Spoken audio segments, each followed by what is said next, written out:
me gustaría que me acompañen entonces al capítulo 12 del libro de Mateo. La semana pasada estuvimos en el capítulo 11.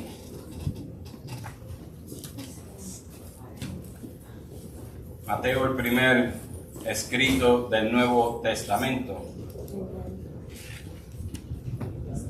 Antes de comenzar, queremos dar bienvenida a la visita. ¿Julio? Allá, Julio García. Ok, qué bueno que esté con nosotros. Esperemos que se goce y que el Espíritu del Señor lo toque y lo llene. Qué bueno es el Señor. El papá de Bebo. ¡Ave María! ¡Un aplauso! Den un aplauso, Bebo, y tú no dices nada, Bebo. ¡Ave María! ¡Qué bueno, qué bueno! Bueno, qué bueno que toda la familia está con nosotros hoy. Bendito Dios. Vamos al capítulo 12 del libro de Mateo, capítulo 12. Voy a dar lectura a un solo versículo, voy a dar lectura a, tres versículos, del 6 al 8. Aunque voy a desarrollar una temática usando todos esos versículos, los 8 versículos. Puesto de pies para honrar al Señor en la palabra del Señor. Leemos Mateo 12, comenzando con el versículo 6. Pues os digo que uno mayor que el templo está aquí. Y si supieses qué significa misericordia quiero y no sacrificio, no condenaríais a los inocentes, porque el Hijo del Hombre es Señor del día de reposo. Padre, te damos gracias por esta palabra, te damos gracias por el momento de adoración que hemos tenido, te damos gracias por la oportunidad de poder ofrendar y esmar, Señor. Ahora te pido, es mi petición, que tú abras nuestro entendimiento, que tú abras nuestros espíritus para poder recibir la hermosa palabra que tú tienes para nosotros en esta tarde. Señor, Espíritu Santo, te pido que tú abras y que a través de estas santas escrituras tú hoy nos pueda hablar a cada uno de nosotros. Te pido, Señor, que tu palabra que salga de mi boca sea toda tuya y tomamos control y autoridad sobre todo pensamiento negativo, todo pensamiento que quiera servir de obstáculo, para que no recibamos esta palabra y lo declaramos inoperante. Te damos gracias, Señor, en el nombre de Jesús. Pueden tomar asiento. En el día de hoy voy a tocar un tema un poco difícil, pero es un tema que todos nosotros necesitamos oír. Y el título del tema es El lado oscuro del legalismo. El lado oscuro del legalismo. Y es necesario, el Señor me estaba instando en toda esta semana a hablarles sobre este tema por dos razones. La primera razón es para que al final de este estudio nosotros podamos tener la habilidad de poder identificar actitudes y características de un sistema legalista, un sistema religioso legalista. Y el segundo propósito es el de nosotros poder identificar aquellas áreas de nuestra vida donde nosotros a veces actuamos con una mente legalista. No que seamos legalistas, pero a veces suceden cosas y hay actitudes o acciones o características que nosotros hacemos que la verdad tienen su raíz en el sistema legalista. La palabra que hemos leído hoy, el capítulo 12, nos llega a nosotros después de haber oído la semana pasada al Señor hablándonos, diciendo: llevad mi yugo sobre vosotros y aprended de mí, que soy manso y humilde de corazón, y hallaréis descanso para vuestras almas. Desde el principio que Jesús comienza a hacer milagros, desde el principio que Jesús comienza a ministrar, había un grupo de personas religiosas que son conocidas como los fariseos, que empezaron a cuestionar, empezaron a interrogar y empezaron a rebelarse desde muy temprano en contra de la persona de Jesús.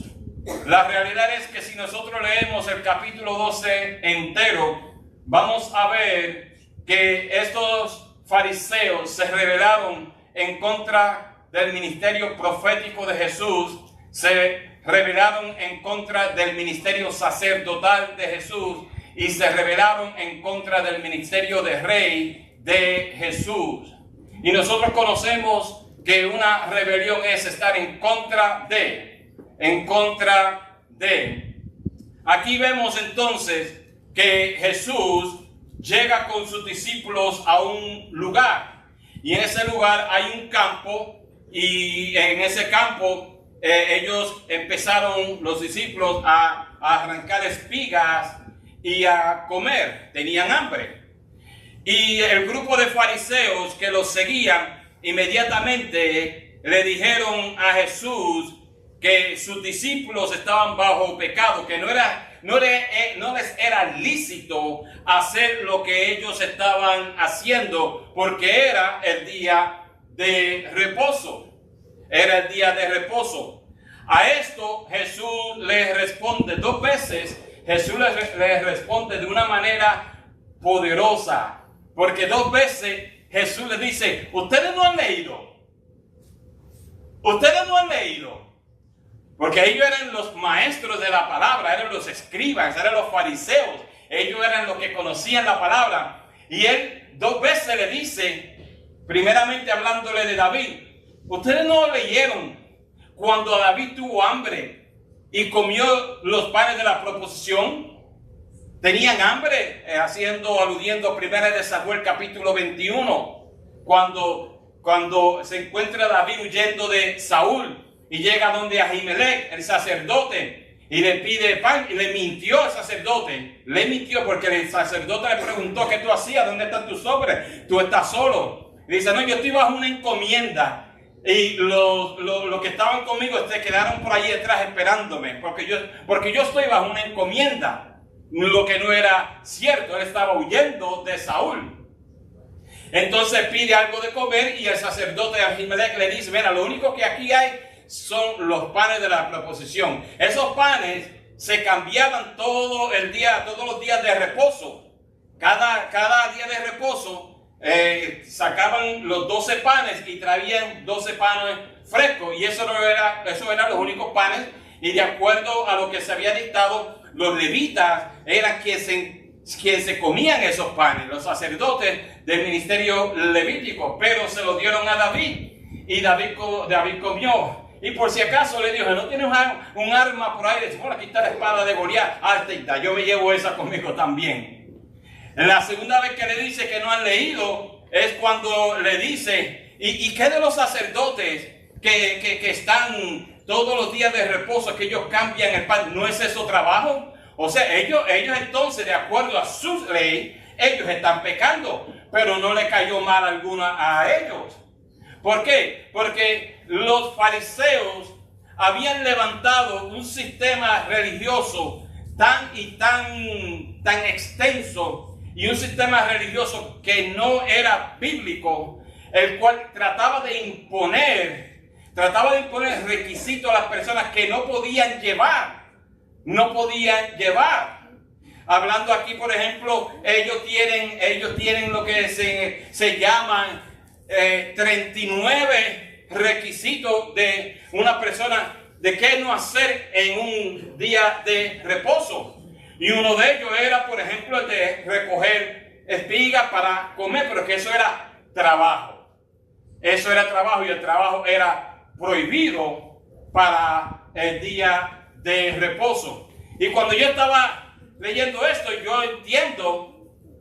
yo entiendo que ellos se estaban refiriendo a lo levítico, a lo de Deuteronomio, pero se olvidaron que en el capítulo 23 de Deuteronomio, Dios le dice al pueblo que ellos podían coger de las espigas siempre y cuando no usaran una hoz para cortar las espigas. Una hoz es como, tiene un mango y es así, es como vamos a decir un asadón pequeño, es así. Y con eso la gente corta las espigas. Y dice, siempre y cuando usted no pase una hoz por las espigas para cortarlo, usted puede comer. Es más, le decía a los dueños de los campos que cuando ellos recogieran la cosecha, que siempre dejaran un poco para la persona que no tenía y tenía necesidad, que pudiesen coger de ahí. Entonces, esta gente había inventado un sistema que le decía, no lo puedes hacer. Y yo me preguntaba si no era lícito hacer trabajo en el día de reposo, porque ellos habían seguido a Jesús hasta allá, cuando ellos no estaban supuestamente a salir de sus hogares.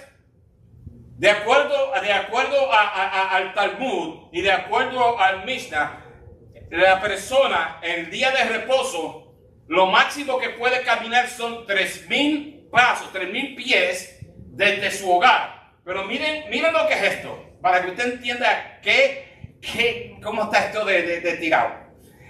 Son 3,000 pasos fuera de la ciudad, pero la ciudad sigue siendo ciudad siempre y cuando hay otra casa a menos de 135 pies de distancia.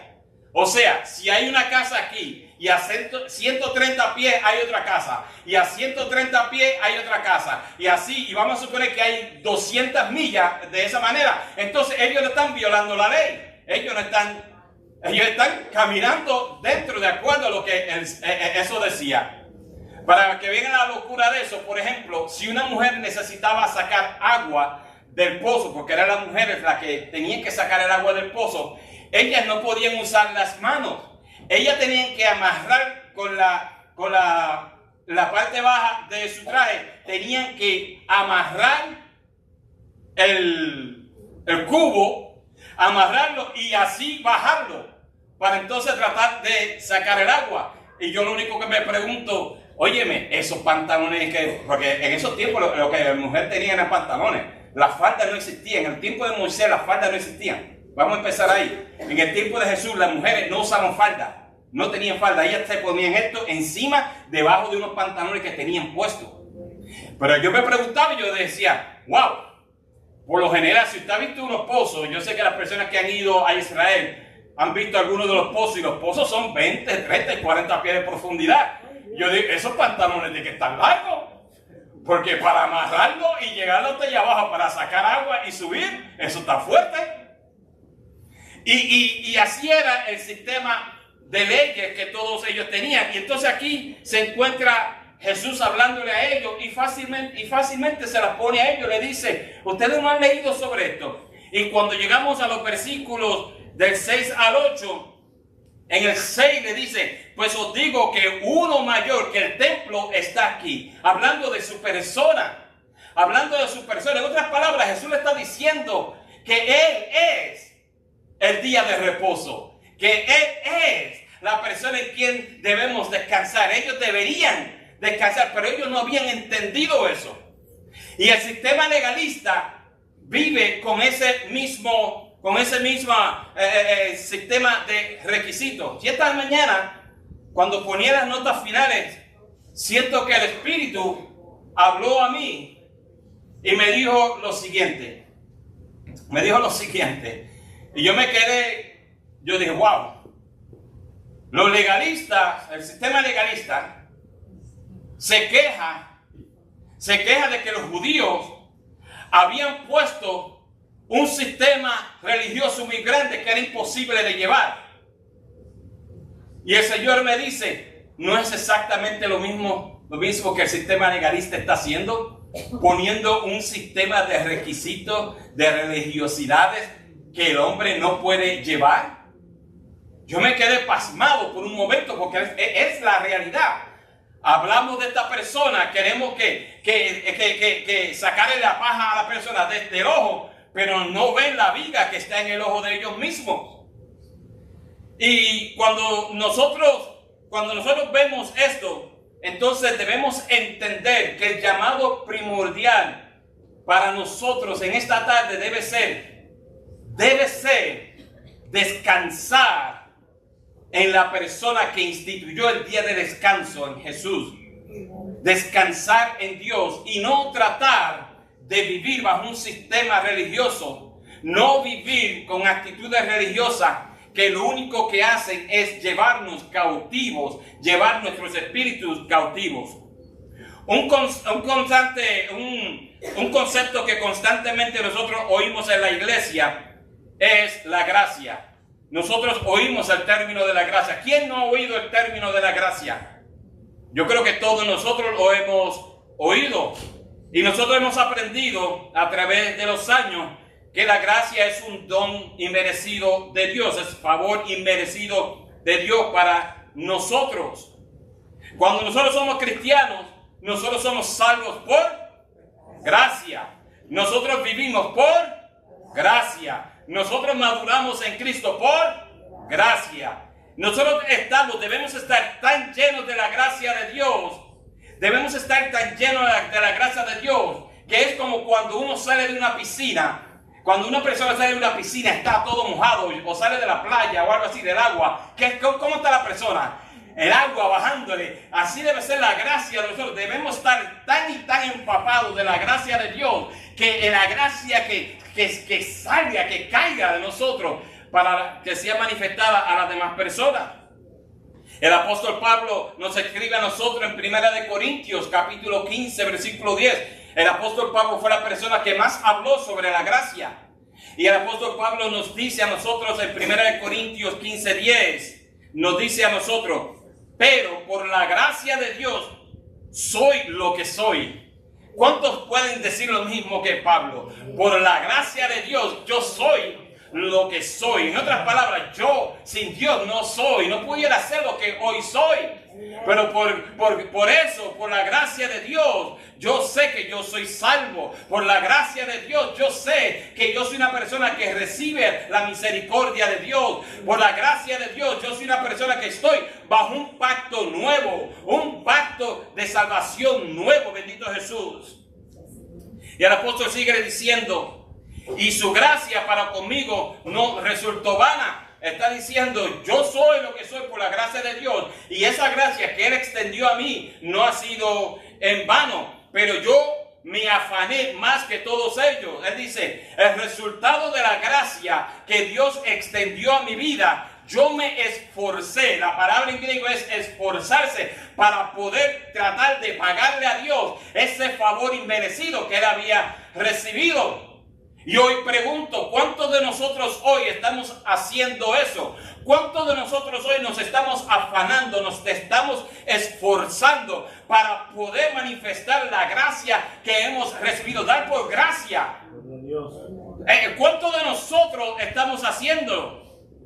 Y dice aquí: yo me afané más que todos ellos, pero no yo, sino la gracia de Dios conmigo. O sea, el apóstol sigue diciendo: todo este afán, todo este esfuerzo que yo he manifestado, que he tratado de hacer para manifestar la gracia, no es por mi fuerza, no es porque yo puedo, no. Todo eso es porque Dios me ha dado la fuerza para poder esforzarme y manifestar la gracia. Hermano, la gracia de Dios es algo que nos persigue. La gracia de Dios es algo que nos moldea.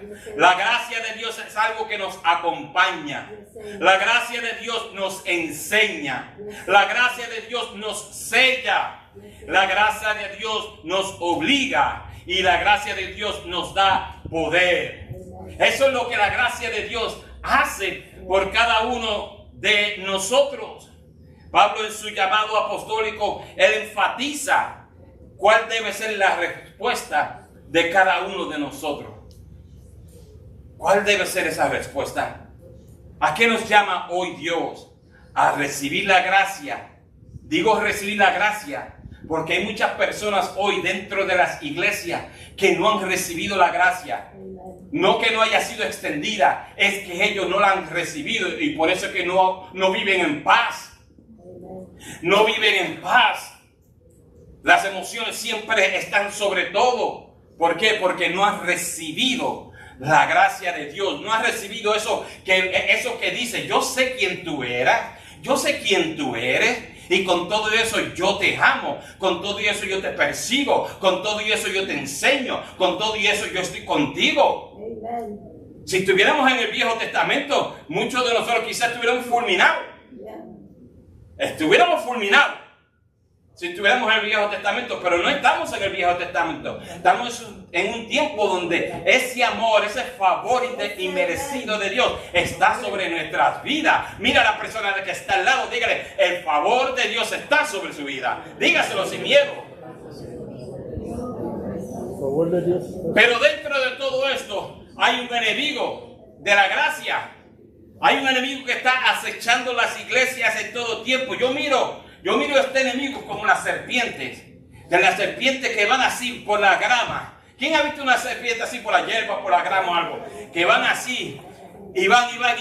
Entonces se paran y están listos para atacar. Están listos para atacar. O a veces quizás como cuando una de las hijas de nosotros tiene un gato. O una gata, perdón.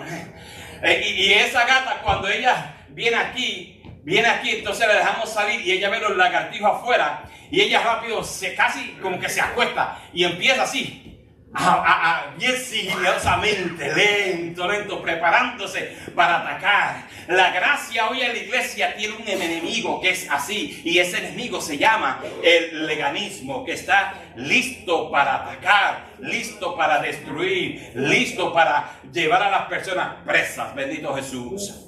Hubo un rabino que escribió lo siguiente. Dice, los rabinos interpretan la ley de Dios, hacían reglas para protegerla que eran imposibles de seguir. Esto creó más trabajo del que previno, por no mencionar la creación de condenación y falsa culpa en el corazón de la gente. Jesús señala en los siguientes versículos 3 ilustraciones que demuestran que la Torá, la instrucción de Dios, fue interpretada erróneamente. Esto está hablando de un rabino, hablando de los sistemas rabínicos. El resultado de agregar a la Torá es evidente en la mayoría de las iglesias. Resultan personas, listos, quebrantadas, que intentan aferrarse a requisitos religiosos poco realistas en lugar de apoyarse en la guía y dirección de Dios. Amen. De las palabras de Jesús se deduce claramente que Él consideró añadir cargas poco realistas, o que Él no consideró añadir cargas poco realistas a nadie. Sin embargo, Dios no condenó a los fariseos bien intencionados, sino que trató de corregirlos suavemente. Amen. Final de cita. Esto es un rabino hablando sobre lo que los judíos han hecho. Ellos tienen lo que se conoce como el Talmud, y el Talmud se compone de dos escritos. Está el Mishnah, que es la ley oral, un documento de toda la ley oral que todos los rabinos han dicho, ahí está escrito. Y entonces está el Gemara, que el Gemara es el intento de explicar todo lo que había sido escrito aquí en el Mishnah. Eso es lo que el Talmud es. Y son tantas, y el rabino dice que si usted lee todo el artículo, han tratado, y dice que aún hoy están intentando añadir más requisitos religiosos. Requisitos que no pueden ser seguidos por la persona. Dicho todo esto, me gustaría entonces hablarles del peligro, de qué sucede cuando nosotros estamos bajo un sistema legalista, o qué sucede cuando el sistema legalista se permite que entre en una iglesia. Primeramente, el legalismo distorsiona la verdad del evangelio. El legalismo distorsiona la verdad del Evangelio, devalúa y distorsiona el Evangelio porque añade obras a la salvación. Añade obras a la salvación. Lo único que usted y yo necesitamos para ser salvos es fe en Jesucristo. Confesarlo con nuestra boca y creerlo con nuestro corazón. Eso es lo único que se necesita para uno ser salvo. No son obras, pero el sistema legalista distorsiona el Evangelio porque dice, no, para tú ser salvo, tú necesitas hacer esto, y la lista va por ahí. Entonces, ¿dónde está el Evangelio de Dios que me dice que el día que yo lo acepté, yo inmediatamente fui salvo? Bendito Dios. Segundo, el legalismo endurece los corazones. Miren los fariseos. Los fariseos querían matar a Jesús. Sus corazones habían sido endurecidos. Se rebelaron en contra del profeta, del sacerdote y del rey. ¿Ha hablado usted alguna vez con una persona bien legalista? ¿Y no ha notado usted cuán duro es su corazón? Llega al punto donde no quieren perdonar a la persona hasta que la persona se someta a lo que ellos están diciendo. Eso es lo que sucede. Tercero, el legalismo hace daño a los inocentes. Se convierte en barrera para la misericordia y el perdón. El legalismo se convierte en un daño a los inocentes porque no se manifiesta el perdón, no se manifiesta la gracia de Dios. El legalismo promueve la autojusticia en vez de la justicia de Dios. ¿Qué quiere decir esto? Promueve la autosuficiencia sobre la gracia de Dios. El legalismo dice, no, yo tengo que hacer, y como yo lo hago, entonces eso está mayor que la gracia. Exacto. Eso es lo que está sucediendo. El legalismo nos aleja de Dios por causa de nuestra dependencia en las obras humanas. Como se depende de las acciones humanas, eso nos aleja, nos independiza cada vez más de Dios. En vez de nosotros tener una dependencia mayor por la transformación interna de Dios en nuestros corazones, nosotros por nuestras propias fuerzas queremos autojustificarnos y no importa lo que nosotros hagamos, no es posible, no ha vivido un hombre, no vive un hombre, ni vivirá un hombre que pueda ser autosuficiente, suficiente para poder ser salvo. Dependemos de Dios para esto. Ahora, dicho esto, ¿cómo nosotros podemos identificar el legalismo en nuestras vidas? No estoy diciendo que seamos legalistas, pero de vez en cuando algo sucede que viene de un concepto legalista.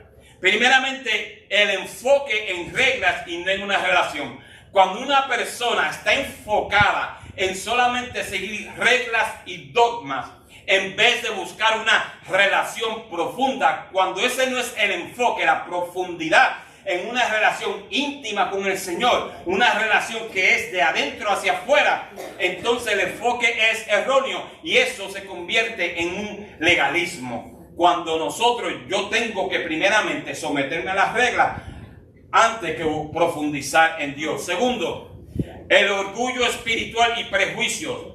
La persona es... Seguridad, dame un favor y quítele todas las piedras a todo el mundo. Por si acaso. Orgullo espiritual y prejuicio. La persona es rápida para juzgar a otros y compararse a ellos. Cuando una persona que es supuestamente cristiana está juzgando prejuiciosamente y está comparándose, yo eso no lo hago, yo no soy así, no, yo soy santo, yo no camino así, yo no digo esas cosas, yo no. Cuando esa persona está actuando de esa manera, eso es un concepto legalista. Eso es un concepto legalista. Los legalistas el sistema legalista se miden la relación, la salvación de acuerdo a su perspectiva y su espiritualidad por medio de las faltas percibidas en otros. Eso quiere decir que ellos miden su salvación, su espiritualidad, de acuerdo a su perspectiva de las fallas de otros. Si yo tengo una cadena de oro, eso es una falla. Le estoy diciendo porque a mí me condenaron por eso. Por tener una cadena pues entonces ya la perspectiva de ellos de esa persona fue que porque yo tenía una cadena de oro, ya yo no era salvo. Entonces miden su espiritualidad de acuerdo a su perspectiva. Si yo voy a predicar en un sitio, yo tengo que primeramente tengo que preguntarle al pastor, ¿ahí ustedes tienen barbita o tienen algo? Porque si yo llevo con una barbita, ya usted sabe, y no es así, ya usted sabe para dónde voy.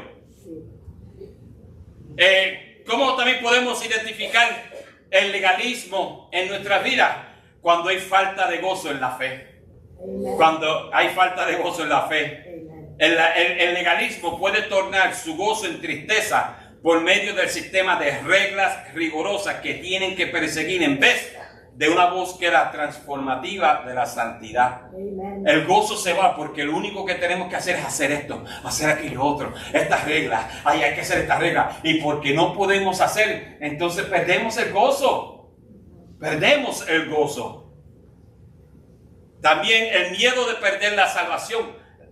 La persona que vive en el legalismo tiene miedo de perder la salvación y por eso ellos se encuentran haciendo todas estas cosas que hacen, porque lo que tienen es miedo de perder esa salvación.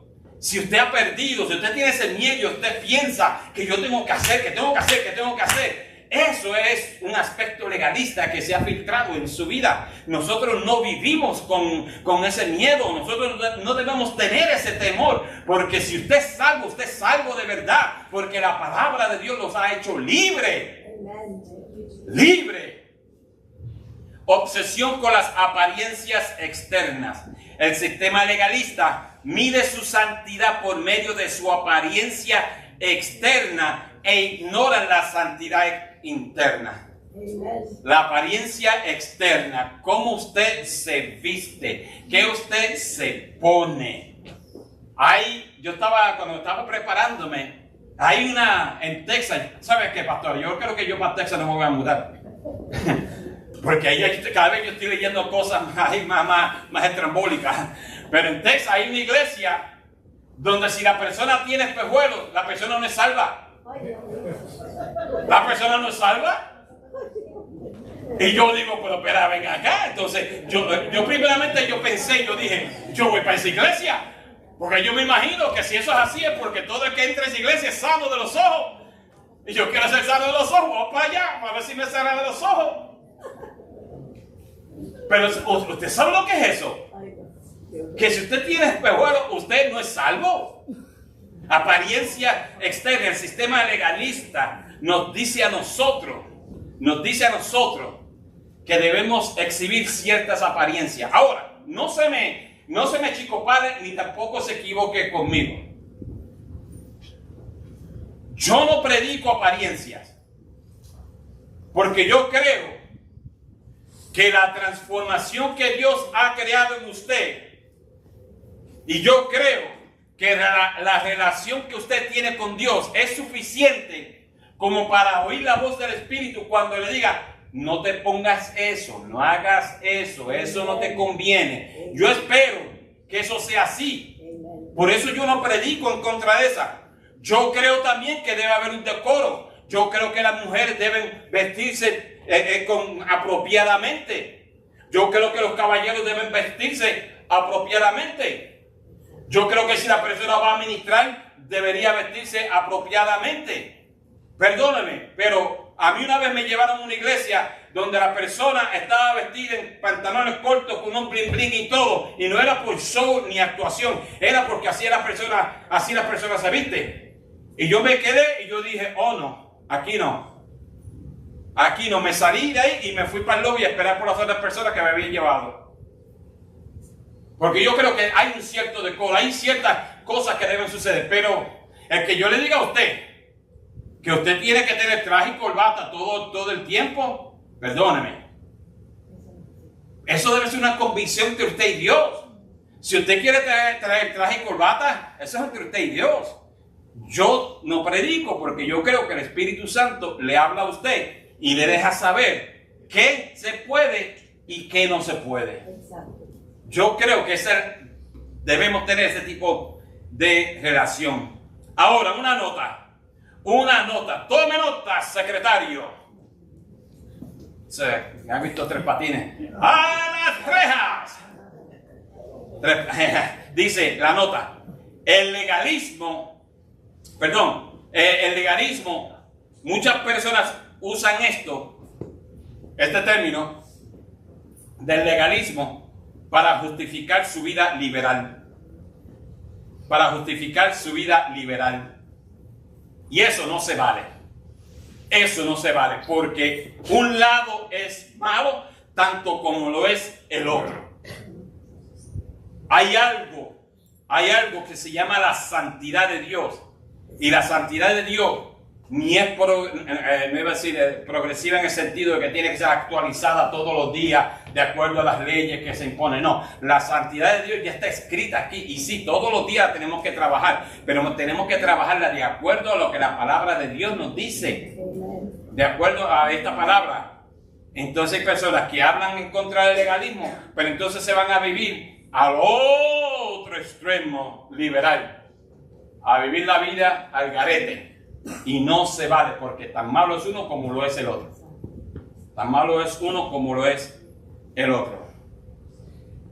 Una persona, un sistema legalista resiste la gracia. No, yo tengo que hacer. No, la gracia, no, yo tengo que hacer. Y no importa que usted le hable, por lo más que usted le diga de la gracia, no lo acepta. ¿Cómo nosotros podemos diferenciar entre el legalismo y la disciplina espiritual genuina? Muy fácil. De dos maneras, muy fácil. Es aquí donde está el mensaje. Primeramente, la motivación. ¿Cuál es el motivo? ¿Cuál es la motivación por lo que yo hago? ¿Por qué yo voy a la iglesia? Si yo le pregunto a usted, ¿por qué va usted a la iglesia? ¿Qué me va a decir usted? O sea, ¿cuál es su motivación? Si no voy a la iglesia, ¿me voy a perder? Si no en la iglesia, yo soy un pío. No se crea. La Biblia nos dice que tenemos que congregarnos y el que no se congrega está en problemas. Está en Hebreo.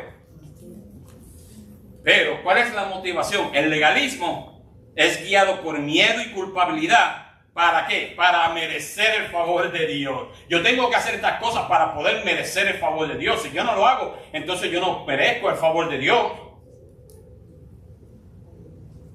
Segundo, lo genuino de la motivación está arraigada, su raíz es el amor, misericordia y gracia de Dios. Esto produce una transformación interna en la persona. Cuando mi motivación es genuina, mi motivación tiene su raíz en el amor de Dios, en la misericordia de Dios, en la bondad de Dios, en la gracia de Dios. Todo lo que yo hago, lo hago ¿por qué? Por gracia, por amor, por misericordia. No porque yo me lo merezco, no porque yo soy el cheche grande. No, porque Dios ha derramado ese favor inmerecido en mi vida. Por eso todo lo que yo hago, mi motivación, sí, le doy un aplauso al Señor. Mi motivación es extender lo que Dios ha extendido a mi vida. Yo estaba muerto en mis delitos y pecados. Yo me encontraba en el pozo de la desesperación. Yo me encontraba en el lodo cenagoso. Pero fue ahí donde la mano de Dios, fue cuando Él extiende su mano y me saca de ese lugar y pone mis pies sobre la roca, bendito Dios. Entonces, ¿cómo yo voy a usar otro tipo de motivación para extender? Yo los amo a ustedes porque Dios me ama. Yo los amo a ustedes porque Dios es amor. Y si Dios es amor y vive en mí, entonces yo tengo que ser amor. Yo tengo que ser misericordioso. Yo tengo que ser bondadoso con cada uno de ustedes, porque es lo que Dios está haciendo conmigo. El sistema legalista no puede extender eso. No entiende eso. No tiene la capacidad de poder amar, de poder extender misericordia, porque no la han experimentado. No la han experimentado. Por eso su motivación es errónea. Segundo, ¿cómo nosotros podemos diferenciar el legalismo con lo genuino? La dependencia. El legalismo requiere la adherencia a un grupo de reglas y estándares del hombre que elevan sobre la gracia de Dios. Eso es lo que el legalismo dice. Usted tiene que apegarse, estar pegado a este sistema de reglas que dice: no hagas esto, no hagas esto, no hagas esto, no hagas esto, no hagas esto, no hagas esto, no hagas esto, no tomes agua fría porque vas para el infierno. No, lo digo porque hay iglesias donde dicen eso también. No solamente son los espejuelos, también el agua fría.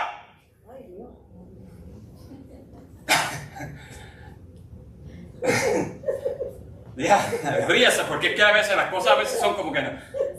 Vamos a tomar el agua, media fría, está bien. Media fría, está bien, no tanto, está bien de la nevera, está media fría. No media caliente, pero media fría. Genuino, dependencia genuina, depende totalmente de la gracia de Dios. Yo dependo totalmente de la gracia de Dios.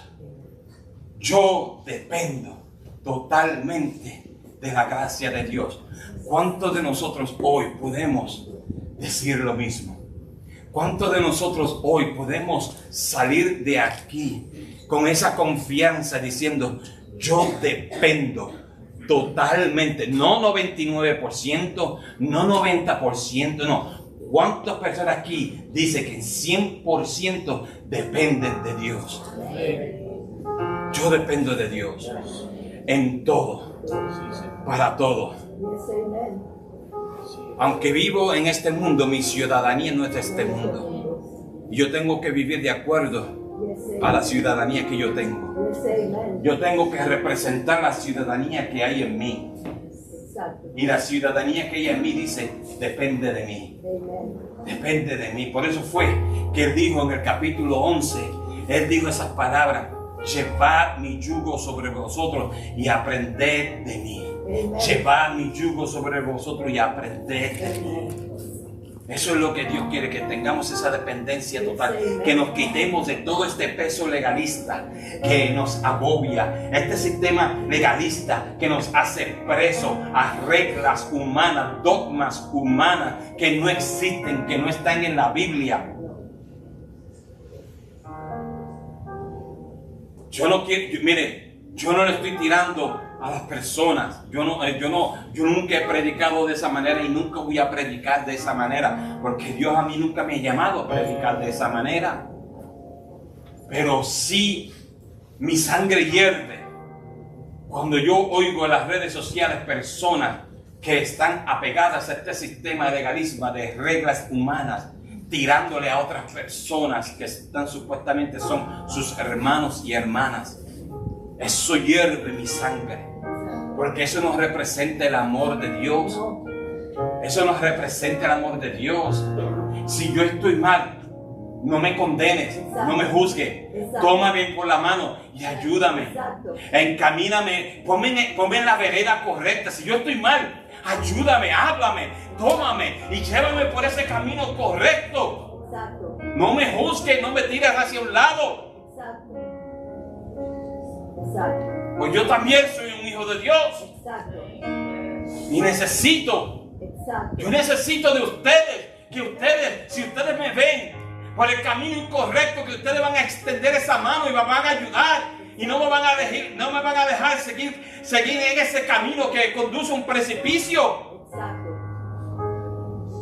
¿Por qué entonces tenemos que hacer eso? ¿Por qué en vez de gastar todo nuestro tiempo y energía para condenar a personas, por qué no lo usamos para evangelizar a la persona?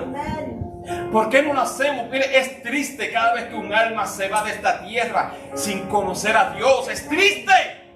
Debe hacernos llorar, no darnos alegría como he oído algunos.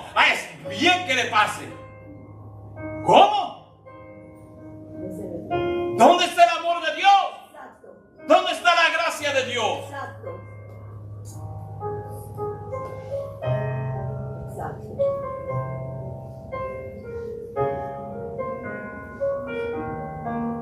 Preguntas que debemos hacernos. Ya estoy casi terminando. Preguntas que debemos hacernos son 3.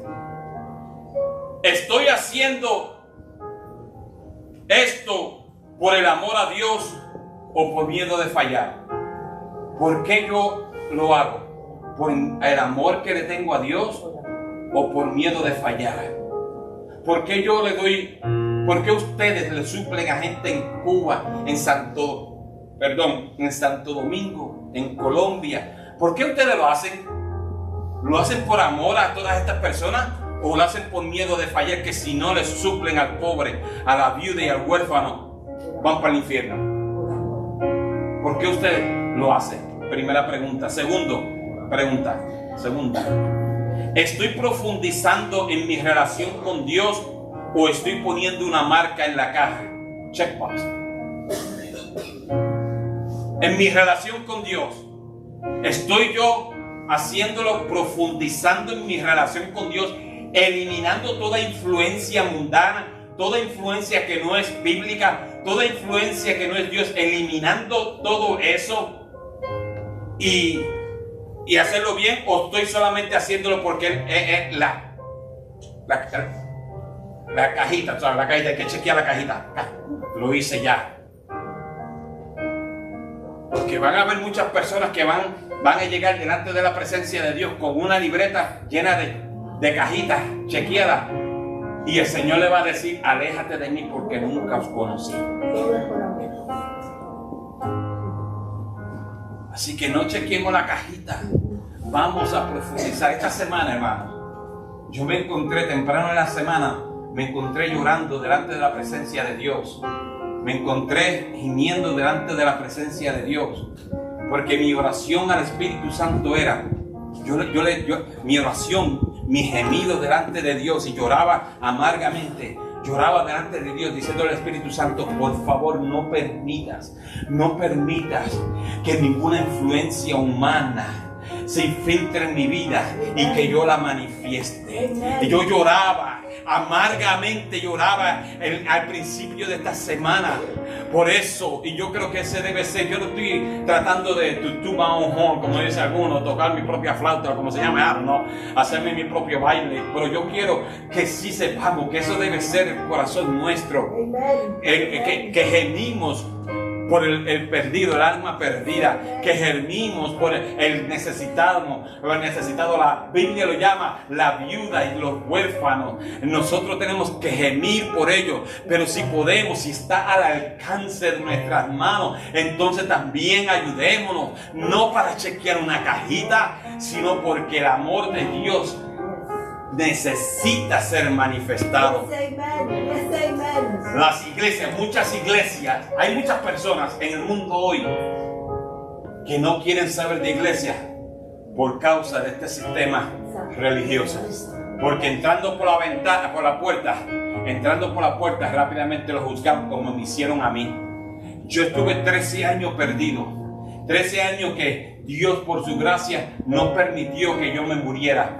13 años que yo no quería saber de una iglesia. Yo no quería, no de Dios.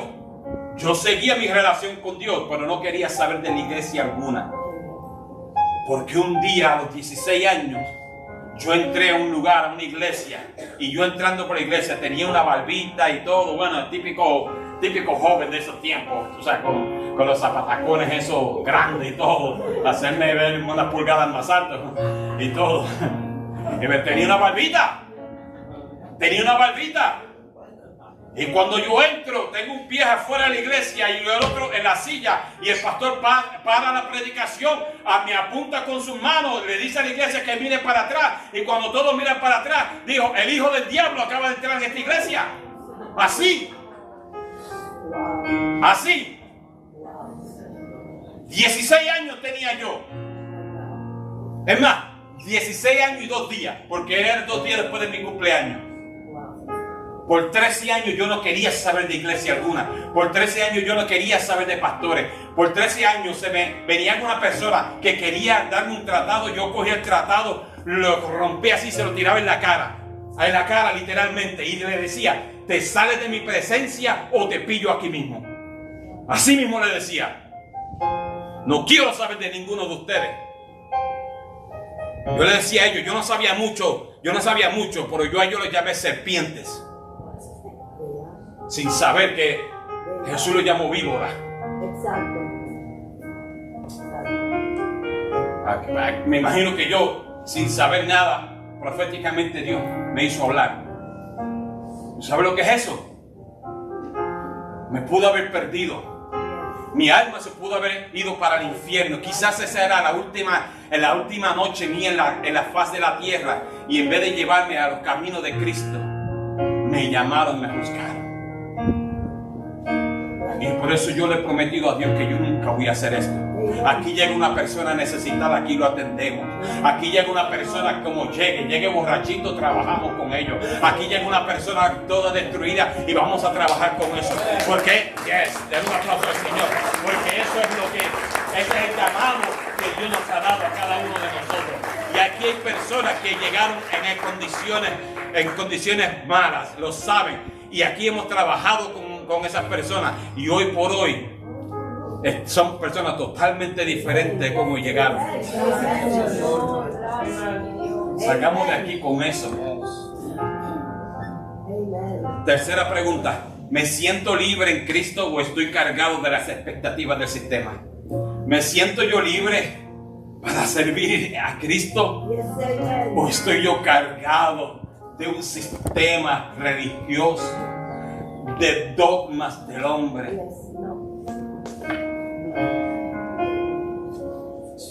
Aplicación para terminar.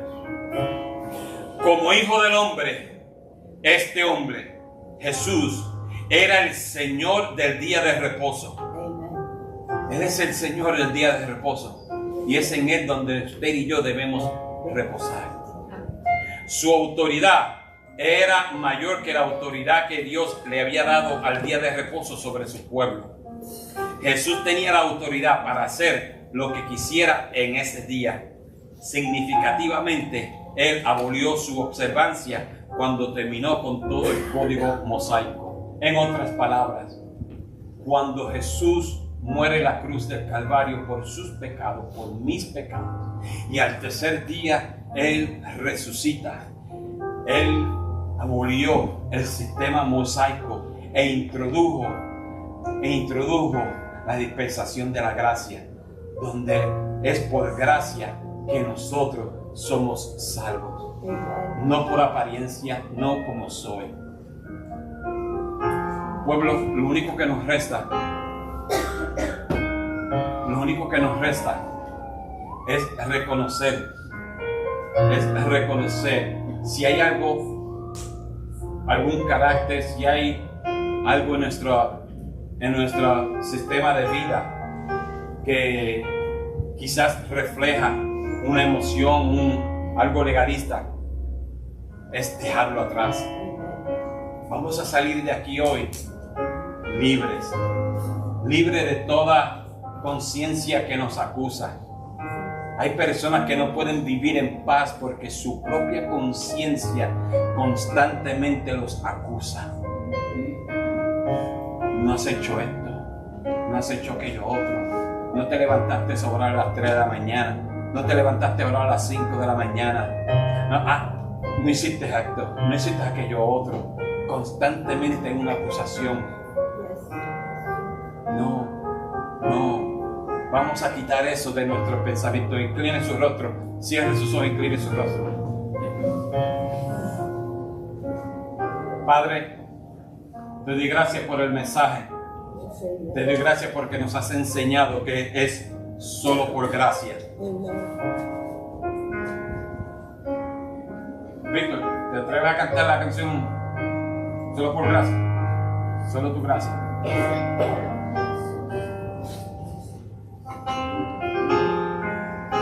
He pasado por el valle de la muerte y gritaré tu nombre. Yo quiero que usted medite en esa canción.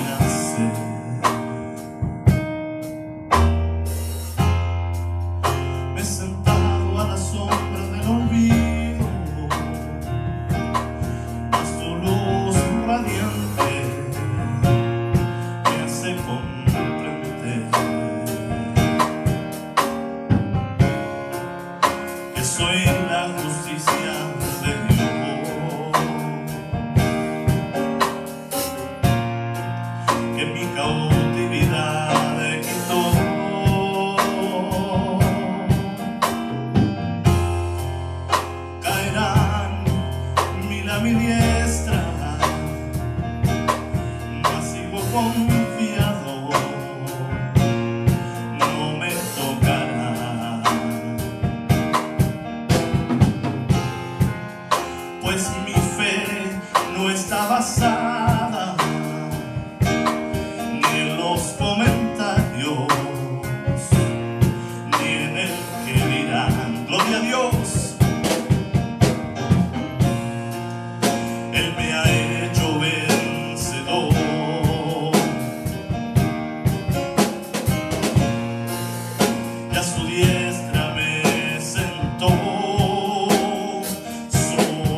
no tengo que temer, que mi fe es suficiente y venceré. Solo tu gracia me ha sostenido, solo tu gracia me ha sostenido, y aún en mi debilidad tu poder se hace más fuerte, y tu gracia es el poder que me sostiene. Bendito Dios, aleluya.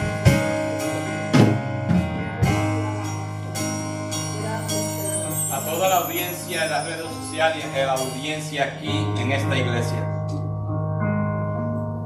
Como anciano de este rebaño, nuevamente reanudamos o hacemos la promesa que en el pasado habíamos hecho. Cuando usted llegue en este lugar, la iglesia Alcance Urbano y más nunca lo va a juzgar a usted. Usted no va a ser nunca juzgado por su pasado. Usted nunca va a ser juzgado por qué hizo o no hizo. En esta casa usted va a recibir amor. En esta casa usted va a recibir misericordia. En esta casa usted va a recibir una mano extendida, dispuesta a trabajar con usted y ayudarle. Nuevamente hacemos esa promesa a ustedes en el rebaño, aún en las redes sociales. Esa es nuestra promesa que le hicimos a Dios y a ustedes, y hoy la reanudamos nuevamente. Salgamos de aquí en esta tarde con esa confianza que solo su gracia nos ha sostenido. Un aplauso al Señor.